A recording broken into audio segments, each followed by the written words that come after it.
Les matins de France Culture, 7h-9h, Guillaume Erner. 7h43, nous avons réfléchi à une manière de vous faire entendre le coronavirus, de vous le faire entendre autrement. Et comment? Eh bien, au travers d'un dialogue avec deux personnes que je vais vous présenter immédiatement. Éric Orsena, bonjour. Bonjour. Vous êtes membre de l'Académie française, vous êtes romancier et depuis 15 ans, vous travaillez sur la mondialisation au travers de différents ouvrages. Vous êtes notamment intéressé aux méfaits du moustique au travers d'un livre, Géopolitique du moustique, petit précis de mondialisation aux éditions Fayard. En face de vous, Jean-François Chambon, bonjour. Vous êtes directeur de la communication et du mécénat de l'Institut Pasteur, médecin spécialiste des maladies infectieuses. Et vous avez travaillé entre 1985 et 2005 sur le sida. Or, tous les deux, vous avez de nombreux points communs parce que Éric Orsena, vous avez consacré en 2015 une biographie à Pasteur. Vous êtes devenu ambassadeur de Pasteur. Il faut nous expliquer comment vous en êtes venu à vous intéresser à ce grand médecin. Parce que par les hasards de la vie, les hasards bienveillants de la vie, je m'étais retrouvé au fauteuil de Pasteur. Et j'avais à côté de moi, tous les jeudis, pendant les séances de l'Académie, François Jacob, qui me disait « Tu n'as pas honte ». Il faut rappeler qui était François Jacob, prix Nobel de médecine, grand pasteurien, et qui me répétait « Tu n'as pas honte d'être assis au fauteuil de Pasteur », alors que en tant qu'économiste et romancier, tu n'y connais rien du tout. Tu n'y connais rien du tout. Donc, fais un peu d'effort. Donc, c'est pour ça que j'ai travaillé à une biographie de Pasteur. Et j'ai rencontré énormément de chercheurs de Pasteur et ça m'a absolument passionné. Qu'est-ce qui vous a intéressé dans la vie de Pasteur? Parce qu'il faut rappeler là aussi... Pasteur, nous sommes à la fin du 19e siècle. Et on sait à peu près décrire les effets des maladies infectieuses, mais on ne connaît pas la cause. Et ce qui se passe avec Pasteur, c'est qu'il découvre la cause. Ce sont des toutes petites bêtes qu'il appelle les microbes. Microbio comme biologie, des microbes. Et ce sont ces petites bêtes qui sont responsables. Donc il y a chaque fois qu'il y a une maladie infectieuse, il y a une petite bête qui est responsable. Donc on trouve la cause. Et Pasteur, c'est trois choses. C'est comprendre, soigner et transmettre, c'est-à-dire enseigner. C'est ça ce qu'il a fait, de façon absolument formidable et tout à fait visionnaire. Et c'est pour ça qu'aujourd'hui, Pasteur se trouve dans 26 pays, un réseau inouï, et il est en première ligne quand il y a des menaces comme Ebola ou comme maintenant le corona. Qu'est-ce que l'Institut Pasteur? Parce que là aussi, ça mérite quand même quelques mots d'explication, Jean-François Chambon. Bonjour. L'Institut Pasteur, c'est un centre de recherche de dimension internationale qui est basé dans le 15e arrondissement à Paris, qui a été fondé par Louis Pasteur et inauguré en 1888, donc il y a un peu plus de 130 ans. Et il a été fondé par Louis Pasteur suite à la communication fabuleuse qu'il a fait à l'époque à l'Académie des sciences de la mise au point d'un traitement de type vaccinal pour éviter la rage. Et le succès de cette découverte, après une longue carrière scientifique de Pasteur, qui était chimiste, mais qui est devenu microbiologiste, qui a inventé la microbiologie, a permis, grâce à une souscription publique qui a eu un succès massif à l'époque, de créer cet institut qui, 130 ans après, poursuit exactement la même mission qu'il lui avait assignée à l'époque. Comme l'a dit Éric, comprendre, soigner, transmettre. Donc on fait de la recherche dans un objectif de produire des connaissances et on travaille depuis plusieurs années et particulièrement depuis 2 mois sur le coronavirus pour produire de la connaissance. On fait aussi de la santé publique et notamment de la veille sanitaire et c'est le Centre national de référence de ces virus respiratoires qui a permis de faire les premières découvertes sur le coronavirus. Et puis on fait de l'éducation, de la formation et de l'innovation. Jean-François Chambon, j'ai sous les yeux le Figaro Magazine de cette semaine. La course au vaccin, c'est la une de ce magazine. Le Pasteur y participe, bien entendu. Vous l'aurez quand, le vaccin ? Vous allez directement à des questions essentielles. La fabrication d'un vaccin, c'est tout un processus. Il y a effectivement des maladies, et notamment infectieuses, pour lesquelles on dispose de vaccins très efficaces. Puis il y en a d'autres, comme le sida, et ça fait 20 ans qu'on cherche un vaccin, 40 ans qu'on cherche un vaccin sur le sida, et Dieu sait si les équipes ont travaillé, et on n'en dispose pas. C'était ma question suivante. Pourquoi le sida n'a-t-il pas aujourd'hui de vaccin? Pourquoi penser, si vous le pensez, que le coronavirus en aura un? Parce qu'on a affaire à deux virus qui sont des virus, mais qui sont de familles extrêmement différentes et surtout qui ont des modes d'action extrêmement différents. Expliquez-nous. Quand vous avez on sait très bien faire le vaccin contre la grippe, par exemple. Et pourtant, le virus de la grippe change tous les ans et on refait un nouveau vaccin contre la grippe tous les ans. C'est une maladie qui est très sensible à ce type de production d'anticorps. Pour ce qui concerne le VIH infecte les cellules du système immunitaire lui-même et détruit finalement le système immunitaire qui est la machine à fabriquer les anticorps après injection d'un vaccin. Et c'est ça qui fait la grande différence. Pour le coronavirus, des équipes ont déjà commencé à travailler dans plusieurs laboratoires dans le monde. On utilise les technologies vaccinales qui ont été considérablement développées depuis 40 ans et vous allez avoir un certain nombre de candidats vaccins, et je dis bien, c'est pas la même chose, un candidat vaccin qui pourront être testés à partir de l'automne probablement, en première administration chez l'homme. Et là, on aura besoin d'un certain temps pour vérifier que ces vaccins sont véritablement efficaces. Éric Orsena.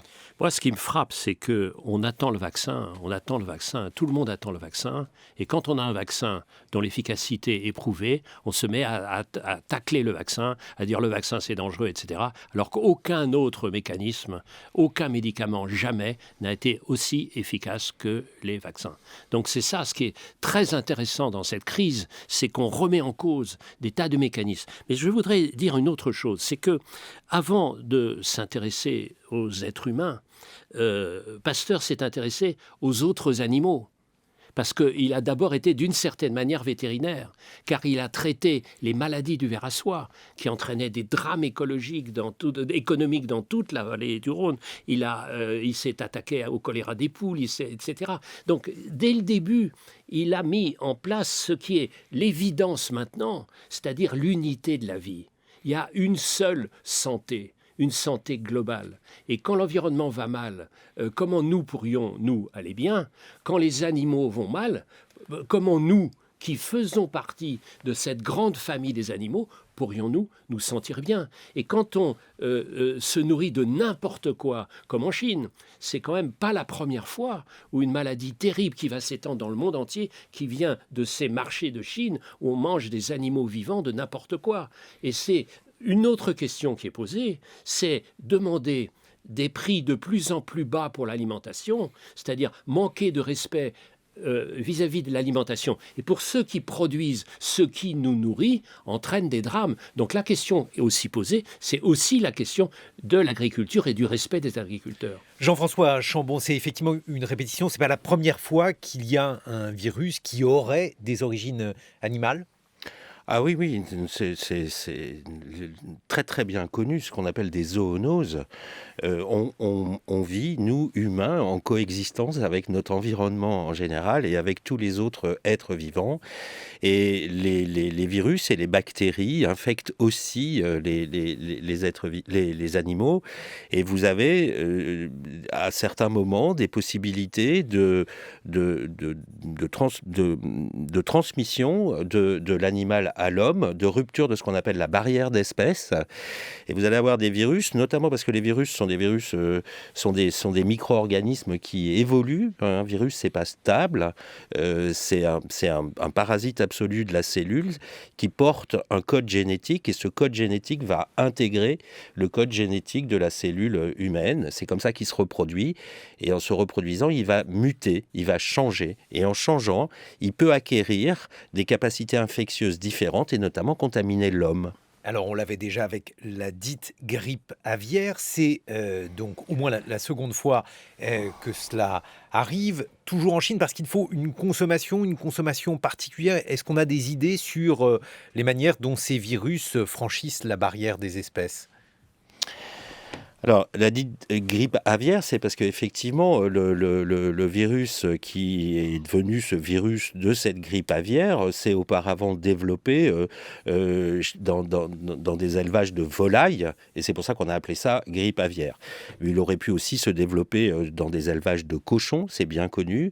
Il aurait pu se recombiner avec d'autres virus à l'occasion de cette existence chez le cochon ou chez la volaille, et il devient contaminant pour l'homme. quand il devient contaminant pour l'homme, il s'humanise. Et en s'humanisant, il crée une nouvelle épidémie qui concerne l'homme. Ce qui s'est probablement passé avec ce coronavirus. Éric Orsena, vous vous êtes intéressé aux moustiques et je crois que vous vous intéressez en ce moment aux cochons. Oui, je me suis intéressé aux moustiques parce que le moustique est le porteur de parasites, et les parasites nous atteignent nous-mêmes. Et donc, dans la mondialisation, il y a des éléments extrêmement positifs de collaboration, de développement du commerce, etc. Mais il y a aussi ces fragilités-là. Parce qu'un moustique, il ne vole que 500 mètres. Donc, s'il n'a pas une possibilité d'être layé, évidemment, ça ne marche pas. Et je me suis passionné pour ces affaires de moustiques, puisque on s'est demandé pourquoi est-ce qu'il y avait des cas de chikungunya et de Zika au Texas. Et on a trouvé très simplement, c'était parce qu'on avait acheté des pneus usagés en Asie, et que dans les pneus, c'est difficile de tout sécher. Il y avait une zone un peu humide dans laquelle il y avait des œufs de moustiques, et les œufs, ils se sont trouvés au Texas bien, et ils ont commencé à et puis comme ils étaient infectés, ils ont commencé à... Donc vous voyez ce genre de mécanisme. Moi, ce qui me passionne, c'est trouver le lien, c'est-à-dire ce qui franchit les frontières. Et donc je m'intéresse depuis maintenant 1 an et demi sur cette affaire du cochon. Qu'est-ce qu'il a, le cochon ? Le cochon, c'est la viande la plus consommée au monde. Alors, il y a des élevages industriels, on le voit, il y a des, comme en Bretagne, il y a des élevages un peu de qualité, comme dans le Pays Basque. Et puis en Chine, c'est les principaux consommateurs. Et donc, on a découvert en Chine une épidémie, une épizootie, c'est-à-dire une épidémie de bêtes qui ne touche pas les humains, pour l'instant, qui ne touche pas, et qui a touché des millions et des millions de cochons. Et donc, la peste porcine. Et ce qu'on appelle la peste porcine, dite africaine, parce que la première origine, Pourquoi c'est on a appelé ça africaine. la peste ? Parce que c'est la même chose, c'est-à-dire que c'est une maladie qui tue les cochons. Le premier symptôme, c'est on voit les oreilles rouges des cochons, et là, à ce moment-là, il faut détruire immédiatement l'élevage entier. Donc imaginez la violence de ce qui se passe. C'est-à-dire que l'éleveur qui voit une bête avec une oreille rouge, c'est une catastrophe pour lui. Et donc, il ne déclare pas forcément. Donc, les autres peuvent le déclarer. L'armée arrive avec des bulldozers, on creuse un grand trou et on vire tous les cochons dans le trou et on renferme. Vous voyez, ce genre de violence. Donc, ce qui m'intéresse, c'est ça. Ce qui m'intéresse aussi, c'est les mensonges. C'est les refus de la réalité. C'est ne pas dire. Et ce qu'on a entendu dans la revue de presse extraordinaire, c'est-à-dire que Donald Trump, il a la même attitude que son pire ennemi, l'Iran, c'est-à-dire le mensonge. Mais non, tout va bien, il n'y a rien à voir. C'est l'irresponsabilité des deux ennemis qui ont exactement la même attitude de négation par rapport à la réalité, qui en fait, au fond, est bien plus anxiogène, évidemment très négative pour toutes les campagnes de soins qui peuvent être mises en place. Vous voyez, ce qui me passionne, moi, c'est ce lien-là, ce côté religieux au sens étymologique, c'est-à-dire relié. Nous sommes tellement reliés maintenant. Jean-François Chambon, vous qui représentez l'Institut Pasteur ici et qui êtes médecin, est-ce qu'on comprend pourquoi certaines épidémies franchissent la barrière de l'espèce ? Pourquoi la peste porcine, par exemple, demeure cantonnée a priori au cochon et ne franchit pas donc cette barrière entre le cochon et l'homme, tandis que le coronavirus, semble-t-il, nous a été offert par des chauves-souris, il y aurait peut-être un mammifère intermédiaire, on a incriminé le pangolin. Oui, il y a encore des discussions sur cette question-là. En fait, on vit... Les virus et les bactéries existent depuis, et les micro-organismes en général, j'allais dire depuis la nuit de l'humanité, et peut-être ont même précédé l'humanité. Et on vit en équilibre avec ces pathogènes. Et ça, c'est Pasteur qui nous a appris ça, et on a acquis depuis Pasteur beaucoup de connaissances. On est en équilibre avec ces pathogènes. Et la plupart de ces micro-organismes sont absolument clés, puisqu'on sait bien maintenant que dans l'estomac, la plupart des bactéries nous sont absolument essentielles. Voilà. Donc, alors... Et l'équilibre peut être rompu. Mais les virus, ils ne servent à rien. On a à l'intérieur de notre corps ce qu'on appelle le microbiote maintenant, et qui est présent, qu'on appelait flore intestinale auparavant, et qu'on appelle microbiote depuis qu'on sait mieux le décrire grâce au séquençage, grâce au diagnostic génétique de ces micro-organismes. Ce microbiote, il est absolument essentiel, et tout ce qui le compose, effectivement, est essentiel pour notre propre survie. Alors, si on détruit le microbiote, microbiote d'un individu, il meurt. Mais On il est a fait de besoin. virus. Il est fait de virus, et il est fait de bactéries, il est Quelle fait est la de différence entre un virus et une micro-organismes. bactérie? Une bactérie est un être vivant. C'est une cellule avec un noyau, un ADN, comme nos cellules humaines, et avec à l'intérieur tout le matériel nécessaire pour vivre. Et vous mettez dans une boîte de pétri, une boîte de culture, Ce qu'on faisait une quand on était bactérie. au lycée. Elle va se multiplier. Elle va se multiplier. Donc c'est un être vivant. Un virus, c'est un fragment d'ADN ou d'ARN, donc un code génétique, enfermé dans une enveloppe, sans aucun matériel. C'est pas un organisme vivant, c'est un code. Et le virus a absolument besoin de contaminer une cellule vivante, humaine en l'occurrence, pour pouvoir se reproduire. On continue d'évoquer le coronavirus et la manière dont deux regards, le vôtre, Jean-François Chambon, vous qui travaillez pour l'Institut Pasteur et qui êtes médecin spécialiste des maladies infectieuses, et puis celui du romancier Eric Orsena, qui est également avec nous, qui a notamment publié Géopolitique du moustique, petit précis de mondialisation. On va voir maintenant quelle mondialisation, quel visage de la mondialisation et quel changement de la mondialisation, eh bien, ce virus pourrait entraîner. Ça sera dans une vingtaine de minutes. En attendant, il est 8h sur France Culture et je vous souhaite un bon réveil.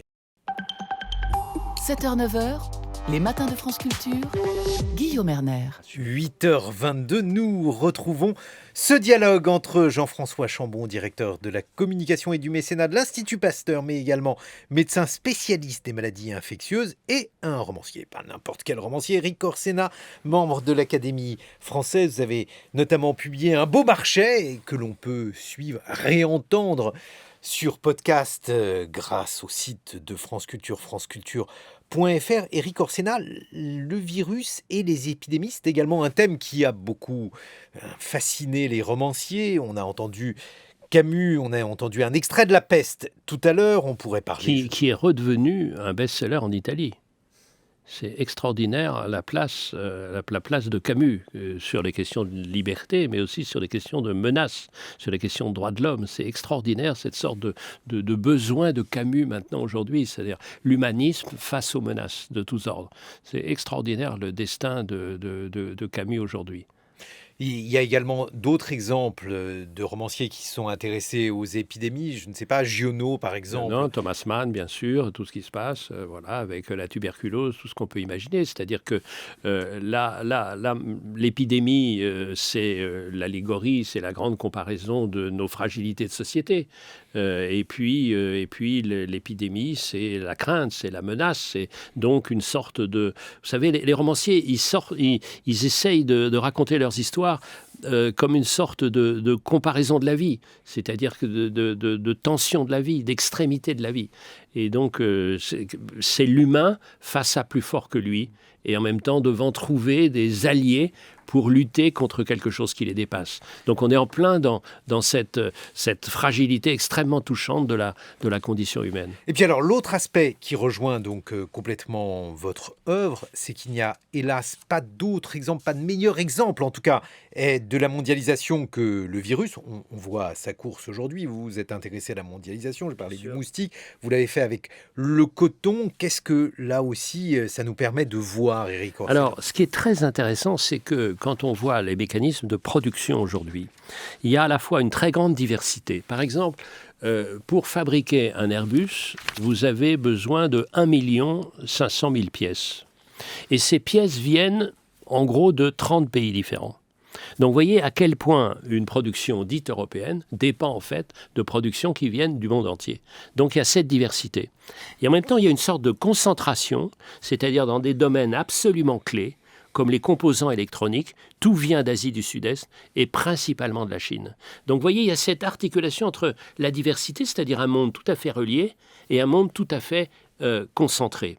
Et il y a le deuxième, ce qu'on est en train de voir, c'est une épidémie comme celle-ci menace à la fois l'offre, puisque toutes les chaînes de production sont plus ou moins impactées. C'est-à-dire que quand vous êtes une entreprise française, si vous n'avez pas les éléments qui vous permettent de produire, vous arrêtez vos productions. donc vous mettez au chômage. Donc l'offre est fragilisée, mais la demande aussi est fragilisée. Regardez ce qui se passe avec les compagnies aériennes, c'est-à-dire le transport. Alors on peut dire, c'est tant mieux, les touristes, ils nous infectent, etc. Mais si, ce qui se passe aujourd'hui, au lieu de 2,5 millions de Chinois qui viennent chaque année en France, vous n'avez plus qu'1 million. Qu'est-ce qui se passe avec les restaurants? Qu'est-ce qui se passe avec les hôtels? Donc vous voyez, donc, cette crise, qui est une crise sanitaire, va devenir une crise économique, donc une crise sociale. Ce qui est intéressant, c'est de voir un peu tous les chaînons de ces mécanismes-là. Moi, c'est pour ça que je lance des longs reportages comme ça. Mais est-ce que justement, ça ne plaide pas, puisque vous êtes romancier, Éric Orsena, vous êtes également économiste, est-ce que ça ne plaide pas en faveur de la démondialisation? Est-ce qu'on n'a pas atteint les limites Alors, précisément? ce qui est très intéressant, il y avait un article ce matin de Jacques Attali sur, au fond, les leçons de cette affaire. C'est que, qu'est-ce qui nous retient aujourd'hui? C'est la rapidité, la croissance, toujours plus vite et toujours moins cher. Toujours plus vite, il faut qu'on ait des enfants gâtés, on veut tout de suite, donc on ne prend pas le temps, on a nié le temps, on a nié nos rythmes, et puis toujours moins cher. Ce qu'on disait tout à l'heure sur la question de l'alimentation, toujours moins cher. Quand vous imaginez que dans le budget des ménages français, on est passé d'en gros pour l'alimentation de 30% à 10%, et c'est encore moins cher. On veut toujours moins cher. Et on ne sait pas d'où ça vient. D'où ça vient, parce que comme ça, on peut dire tout ça, etc. Et on est dans des sortes de compétitions absolument injustes, parce qu'on ne sait pas du tout ce qui arrive d'autres pays du monde, on ne sait pas. Donc, on paye ce prix-là de ce dédain de ce qui nous constitue nous-mêmes. Nous sommes ce que nous mangeons. Donc, vous voyez, donc, cette crise, comme d'habitude, nous oblige à nous regarder en face de nous. Et dernier point, moi, qui me frappe, depuis plus de 30 ans que je fais de l'économie, on dit qu'il faut changer la définition de la croissance, le produit intérieur brut. Il faut lui donner des tas d'autres éléments. Il faut le faire. Parce que quand on a parlé de la méfiance tout à l'heure et du découragement, on dit, mais au fond, à quoi sert cette croissance ? À quoi sert cette croissance si nous ne sommes pas plus heureux alors qu'il y a plus de croissance? Donc, qu'est-ce qui mesure la croissance? Et quand on mesure mal la situation, évidemment, on arrive vers le découragement. Et vous savez, ce qui est mal nommé, comme disait Camus dont on vient de parler, ce qui est mal nommé ajoute au malheur du monde. Jean-François Chambon, ce qu'il y a là aussi d'étonnant dans cette épidémie de coronavirus, c'est que lorsque l'on n'était, il y a quelques semaines, encore ignorant de l'épidémie, on parlait de transhumanisme, de choses extrêmement ambitieuses, de vaincre la mort. Et puis maintenant, finalement, on se retrouve avec des recettes qui apparaissent comme étant quasiment médiévales. Je ne veux pas être insultant avec le Moyen-Âge, mais la quarantaine, des choses qui semblent extrêmement robustes et primitives. Non, mais il faut peut-être remettre cette épidémie à sa place quand même pour bien comprendre ce qui se passe. Parce que à quoi on a affaire? C'est extrêmement difficile aujourd'hui d'entendre dans toute la médiatisation qui est faite à quoi on a affaire.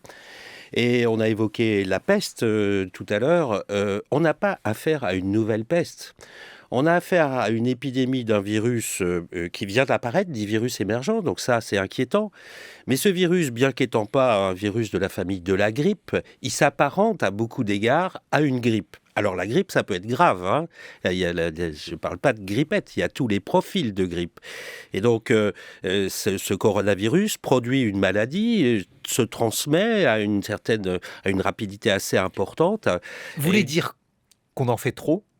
Je ne veux pas dire qu'on en fait trop, mais il est difficile dans les épidémies, notamment quand elles sont à des phases précoces d'apparition, de s'en faire une bonne représentation.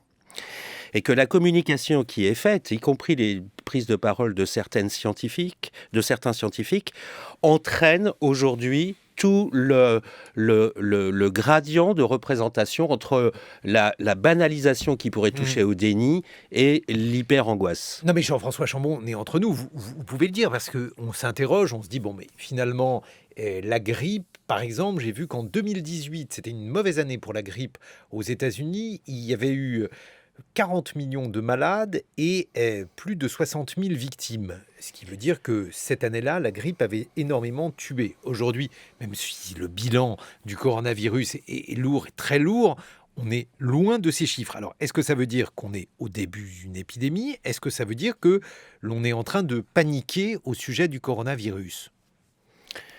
On est au début d'une épidémie.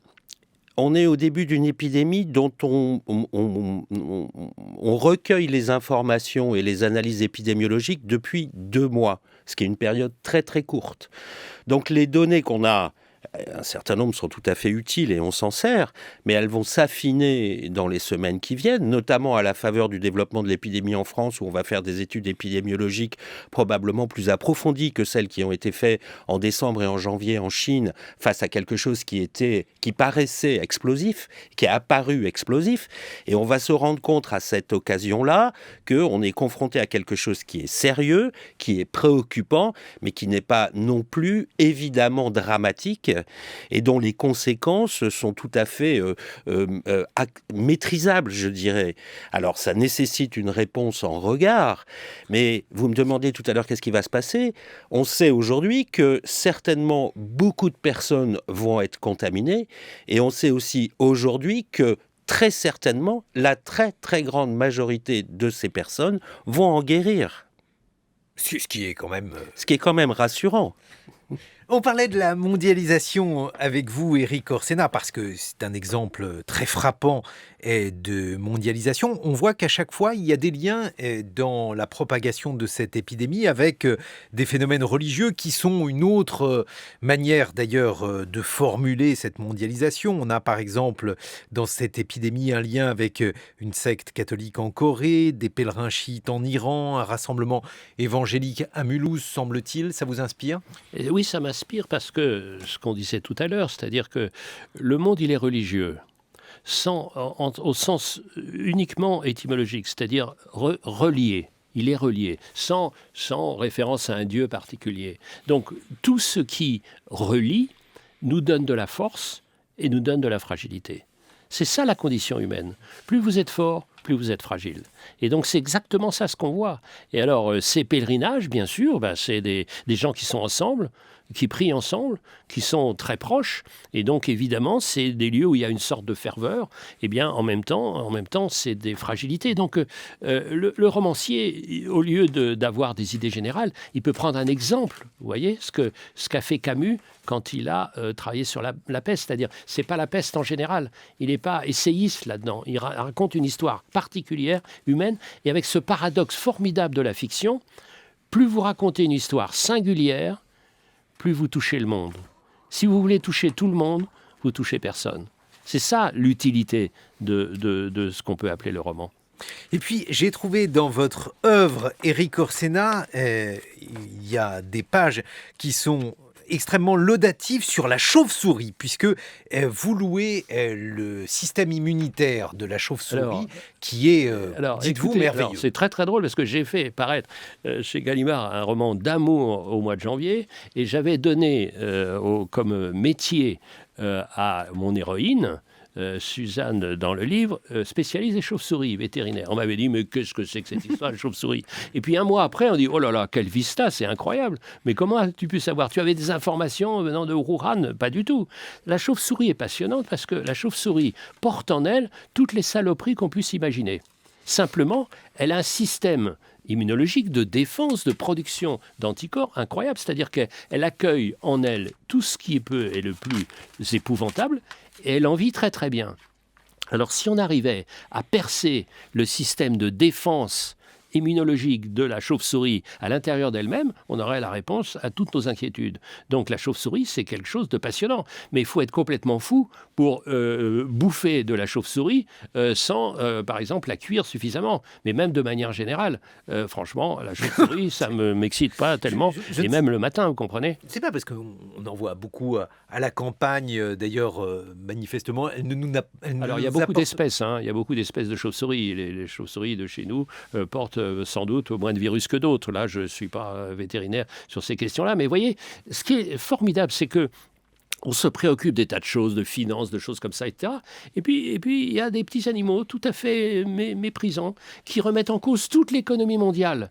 Donc, c'est quand même extraordinaire que un micro-organisme, même pas vivant, qui est juste un code, fout une merde, pardonnez-moi, mais hallucinant, d'une puissance incroyable, bien plus que les chefs d'État. Il est minuscule, il n'est même pas un être vivant, il est rien du tout, un petit fragment d'ARN ou d'ADN, et il installe un désordre hallucinant. Donc, franchement, en tant que romancier, moi, je vais raconter l'histoire d'un virus, parce que c'est quand même incroyable ce qui se passe. Sa capacité de nuisance inversement proportionnelle à sa taille. C'est quand même merveilleux. Le diable est dans le détail, et le détail, c'est le virus. Jean-François Chambon, qu'est-ce qu'elles ont les chauves-souris? Pourquoi peuvent-elles porter, je lis du Éric Orsena, sans en souffrir les virus les plus redoutables? Alors, comme Eric, je ne suis pas vétérinaire. Donc, c'est une question complexe. Encore une fois, comme je vous l'ai dit tout à l'heure, on vit, on cohabite avec les micro-organismes et les animaux aussi. Et on trouve des équilibres. De la même manière, on va trouver un équilibre avec ce coronavirus. Les personnes infectées par ce nouveau coronavirus, leur système immunitaire va réagir, elles vont fabriquer des anticorps spécifiques et elles vont guérir grâce à ça. Donc, toutes les espèces s'adaptent à des organismes qui vivent en eux et qui, du coup, sont pathogènes à un moment et ne le sont plus après. Voilà, la chauve-souris a un métabolisme tout à fait particulier, une température particulière qui lui permet effectivement de cohabiter et du coup d'héberger tout un ensemble de pathogènes qui ne le sont pas pour elle. Mais on s'adapte à ça et on s'adaptera à ce coronavirus. Comment il va terminer ce coronavirus? Est-ce qu'il va rentrer dormir chez des chauves-souris? Est-ce qu'il va disparaître à la faveur de l'élévation de la température parce que bientôt il fera chaud? Bref, comment se terminent les épidémies, Jean-François Chambon? En médecine, on a un joli terme qui s'appelle l'histoire naturelle des maladies. Cette histoire naturelle des maladies, elle est contrecarrée par les réponses qu'on y apporte, qu'ils soient traitements, vaccins ou mesures. Donc il y a l'histoire naturelle et puis il y a l'histoire qui va advenir en fonction des réponses qu'on va donner. Je viens de vous le dire, les personnes, ce virus il se transmet relativement bien, ce qui explique pourquoi sa diffusion est aussi rapide. Il n'y a pas que la mondialisation et la circulation des personnes, il y a aussi la facilité et la rapidité avec laquelle le virus se transmet d'une personne infectée aux personnes proches d'elle. Toutes ces personnes-là vont faire une infection à coronavirus de formes très différentes. La très grande majeure partie des formes tout à fait bénignes, elles vont s'immuniser et du coup cette immunité va se développer dans la population. Et donc l'histoire naturelle de ce type d'infection, c'est que progressivement, ces infections vont disparaître à la faveur du développement de plus en plus important de l'immunité au niveau des populations qui sont en contact avec ce virus. Une sorte de vaccin naturel. Bien sûr, mais l'organisme se défend. Et bien. D'ailleurs, le vaccin, comment se compose-t-il? Le vaccin, c'est une forme de stimulation de cette défense immunitaire, effectivement. Le vaccin, c'est un leurre qui est présenté au système immunitaire, qui va fabriquer des anticorps spécifiques avant même d'être infecté. Et quand il sera éventuellement infecté ultérieurement, ces anticorps spécifiques étant déjà présents dans le sérum des personnes qui viennent de s'infecter, il va tout de suite bloquer la réplication virale, ce qui évite de faire la maladie. C'est comme ça que ça marche, un vaccin. Et oui, parce qu'en fait... C'est fascinant ce mécanisme-là. C'est-à-dire, on instille une sorte de mémoire et il dit, tiens, celui-là, je le connais, il est méchant, et dès son arrivée, on va attaquer. Donc c'est ça qui est fascinant comme mécanisme. Et c'est le mécanisme même de la vie. Et on a parlé beaucoup de l'équilibre. C'est-à-dire, la vie, c'est un équilibre ou plutôt un déséquilibre permanent. Et donc, on reprend équilibre sans arrêt. C'est Claude Bernard qui a mis ces mécanismes-là. Donc, c'est très fascinant. Donc, à un moment donné, il y a un déséquilibre. Et puis, on retrouve un équilibre d'une autre manière. Moi, je voulais que vous me racontiez l'histoire de Pasteur avec ce geste inaugural qui est quasiment un geste républicain lorsqu'il inocule le virus de la rage au jeune Joseph Meister. Je crois qu'il venait d'où? D'Alsace. Et il avait été mordu par un chien. Et il allait mourir. Il allait mourir. On savait ça. Et alors, ce qui est très, très intéressant, c'est que, mais ça, je parle sous le contrôle du médecin, mais il y avait un projet au fond de traitement qui n'avait été utilisé que pour les chiens. Et puis arrive Joseph Meister. On sait que si on ne fait rien, il meurt. On sait ça. Voilà, et alors, on voit la discussion entre les médecins. Et lui n'est pas médecin, Pasteur. Et on lui a souvent reproché. Donc il dit, voilà, c'est le moment. Et ses collaborateurs disent non, on n'est pas prêt. Mais si on n'y va pas, principe de précaution, le petit Joseph Meister meurt. Et alors, ce qui est très passionnant, c'est les carnets scientifiques, les carnets de laboratoire de Pasteur. Heure par heure, il raconte les inoculations de plus en plus violentes, parce qu'il inocule de plus en plus. Et donc, petit à petit, on voit son angoisse. Et il dit, Joseph, joue. Enfin, c'est passionnant, c'est bouleversant. Et puis, à la fin du mois de juillet, ça y est, il est sauvé. Et donc, on peut suivre, ça existe partout, on peut le voir, comment ce que c'est l'angoisse du chercheur, qui regarde un peu comment ça se passe. Donc, parce que c'est contre-intuitif d'inoculer le mal pour soigner le mal. Mais évidemment, c'est ça le principe même, pour stimuler les réactions du corps. C'est ça qui m'a passionné en tant que non-médecin, mais malade potentiel. Mais alors pourquoi ça a marché, Jean-François Chambaud? Parce que le jeune Joseph Meister avait déjà été mordu par le chien, autrement dit, il avait déjà été touché par la rage. Ça a marché parce que c'était la rage. Et qui est une infection tout à fait particulière, puisque en fait, le problème qui est causé par la rage, c'est le moment où le virus de la rage pénètre au niveau du système nerveux central. Or, il s'écoule un délai entre la contamination, la personne est mordue, et le virus, il va s'inoculer au niveau de la main, par exemple. Et il va mettre quelques semaines à remonter par le système nerveux, par les nerfs, pour atteindre le système nerveux central. Donc ce modèle infectieux-là, qui est tout à fait unique, laisse la possibilité de faire un vaccin dit thérapeutique presque, ou préemptif.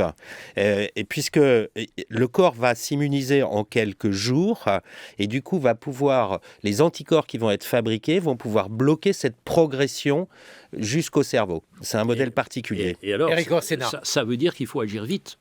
Et que j'ai été à Phnom Penh, donc au Cambodge, où il y a un grand centre de l'Institut Pasteur, et j'ai vu la consultation.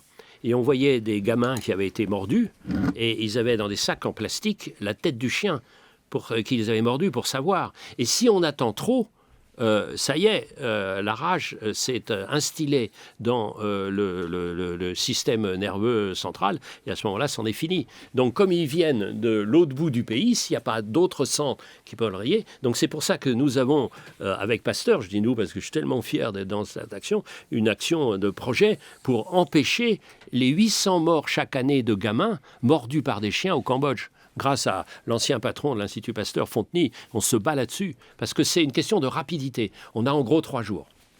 Vous avez un vaccin contre le SRAS, Jean-François Chambaud? Oui, l'Institut Pasteur travaille sur tous ces micro-organismes. Il y a 2600 personnes qui travaillent à l'Institut Pasteur à Paris et beaucoup de ces scientifiques sont dédiés aux travaux sur un très grand nombre de pathogènes, qui soient des pathogènes anciens, bien connus, émergents ou réémergents, ou des pathogènes nouveaux. Et donc, on a beaucoup de travaux en cours qui permettent de fabriquer les composantes pour différents vaccins. Après, un vaccin, c'est toujours spécifique d'une maladie, spécifique d'un virus. Du coup, on met au point à chaque émergence des nouveaux prototypes de vaccins qui sont composés pour bloquer certains antigènes très précis de chacun des virus et qui sont notamment les antigènes d'attachement. Eric Orsena, donc le prochain c'est le cochon. Alors lui, ça n'est pas une maladie, mais en revanche, il a un lien. Attendez, il y a une maladie, donc la peste porcine africaine, et on a vu ça. J'ai fait des l'histoire du reportages. cochon, elle va pas porter uniquement sur la peste porcine. Non, non, c'est les relations avec les animaux. Les relations, parce que le cochon a partagé notre vie pendant longtemps. Et donc, quand il y a une menace, il faut voir ce que c'est. Il faut voir ce que c'est dans les Ardennes. Et j'ai été dans les Ardennes pour voir, parce que il y a eu des contaminations de sangliers. Et les sangliers peuvent évidemment contaminer les cochons. Et s'il y a un seul cochon chez nous qui est contaminé, on ne peut plus exporter en Chine. L'enjeu, c'est à peu près 1 milliard d'euros. Donc, vous voyez, dans des tas de domaines. Donc, j'ai été regarder comment ça se passait. Et donc, avec les barrières de 150 km qui cantonnent les sangliers belges malades pour empêcher de venir chez nous. Donc, vous voyez, c'est à la fois les relations entre les animaux et nous, les êtres humains, et les animaux sauvages et les animaux domestiqués, avec des passages comme ça, ce qu'on a vu tout à fait avec les barrières d'espèces. Mais ça, c'est cette évidence qui est l'unité du vivant. Et dès qu'on rompt une sorte d'équilibre ou de la vigilance, on ne peut pas. Mais qu'on fasse attention plus à notre alimentation, je redis ça, et qu'on respecte ceux qui sont sages. Et c'est des économies terribles de dire l'alimentation à bas prix. C'est le mépris de nous-mêmes. Et pour être encore plus sage, on peut lire ou relire votre beau marché, Un aventurier de la liberté. C'est aux éditions Stock, ou le réentendre. On peut réentendre. On peut réentendre. C'est la bataille contre la censure. Aux technologies modernes, le podcast, ce genre de choses.